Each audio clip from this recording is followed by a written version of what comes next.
ერთადერთი თხოვნა ის არის, რომ ფეხზე გავიარო და ამაში დამეხმაროს ვინმე.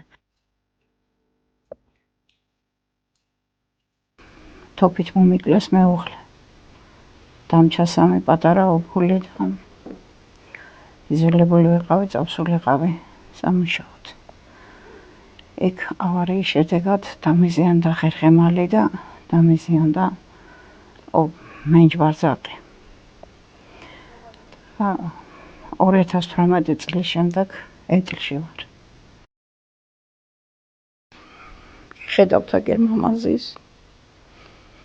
მე ამან საკუთარი მამისაგან უარყოფილმა დედისა და ნამდვილი დედისა და ბაბუისგან ფულზე გაყიდულმა მომიყვანა და შვილად გამზარდა. დღეს მე უნდა უვლიდე მას.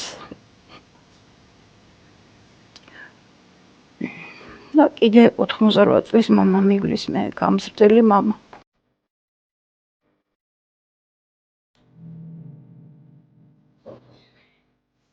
ბატონო, არაფერი კაცისთვის არ მეცხოვია რამე.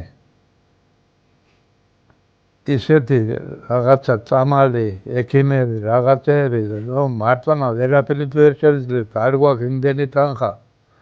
ეს რო ფეხზე წამოვიღებთ, მეტი არაფერი არ გინდა.